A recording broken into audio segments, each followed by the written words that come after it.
What was the dumbest thing you've ever gotten in trouble for in school?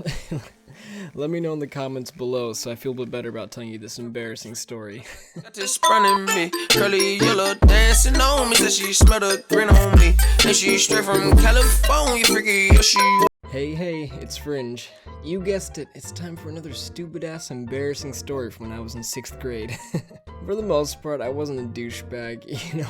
Yes, I bullied my sister. Yes, I would cry because of everything. However, I was polite when it came to interacting with the public. So, at the time, I'd hang out with Cody and one other guy. Well, this one day, the other guy and I were riding home in the school bus. Out of nowhere, the other guy decides it would be hella funny and comical to ride all over the damn bus seat that we were sitting in. Just remember, this wasn't my idea, because by riding all over a damn bus seat, you're literally sitting in the crime scene. There's cameras everywhere in there, as well as kids all around us. Anyways, this boy whips out a Sharpie and starts graffitiing all over the goddamn seat. I don't remember what he was writing and drawing because I'm pretty sure my brain suppressed that memory from all the shock I was going through thinking about how both their asses are gonna get hella beat.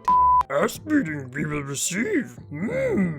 Now, this bus ride was a good 20 minutes long. This dude was straight up riding all over the back of the seat in front of us, as well as the very seat that we were sitting on, for 20 goddamn minutes. And me being the social retard I was, didn't say anything because I was lost in my brain envisioning all the trouble I was gonna be in. Fast forward 20 minutes and it was his and my bus stop. We both stand up and start walking up the bus, and this kid across the aisle stands up, points at us in our destroyed seat that looks like a trash New York alleyway, and yells, "Hey, those guys drew all over the seats." My heart dropped to my anal cavity and damn near fell onto the floor if it weren't for how hard I was clenching my ass. The bus driver gets out of his chair. I remember that guy too. His name was Mr. Milk. Mr. Milk gets out of his chair and walks down the aisleway. I felt like I was being met by the Grim Reaper. I'm like, well, fuck.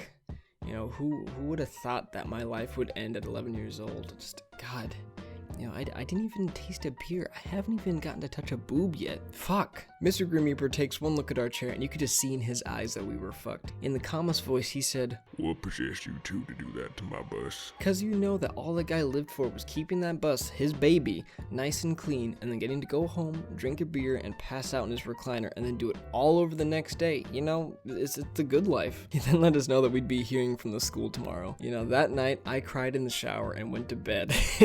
Fast forward to the next day in my first class. We say the Pledge of Allegiance, and then immediately after, over the loudspeaker, we hear the principal. "This is Miss Principal Lady. Fringe and the other guy, please return to my office. Thank you." My time had come. Still hadn't touched a boob yet. Mission failed. We'll get 'em next time. The other guy and I start walking to the principal's office. The other guy tells me, "Oh, okay, this is probably about the bus seat thing." I'm thinking, no shit, it's about the fucking seat, you fucking bastard. He goes, "So we've got to try and deny all of it, you know, I can't be getting in trouble." And then I'm thinking, "There was fucking cameras, you dense fool." He goes, "So just make sure you deny that we did it and we will be fine."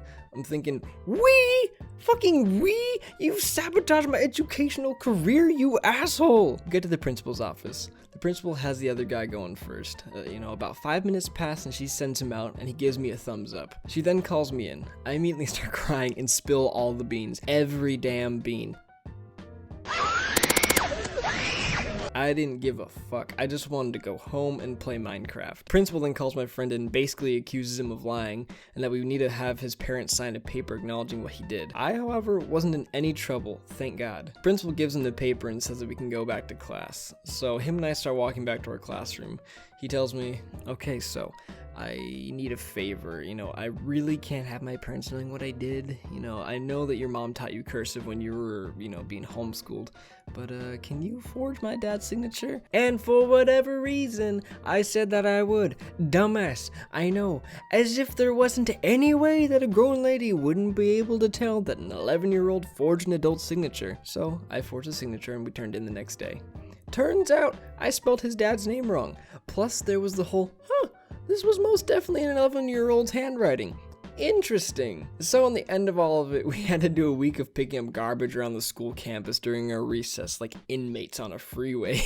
Cool thing though, my parents never found out about it somehow.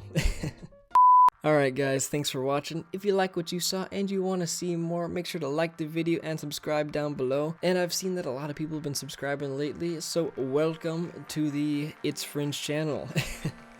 And yeah, if you haven't followed me on Twitter or Snapchat, hit me up at Fringelili. And yeah, hopefully your guys' week's been going good so far, and peace. Purple tree, plus I got this burn in me. Curly yellow dancing on me, said she smelled a grin on me. And she straight from California, freaky, yeah, she wanna be. Tell me she like boys and girls, oh well, that's okay with me. Then she said, my old boo left me blue, I really loved her.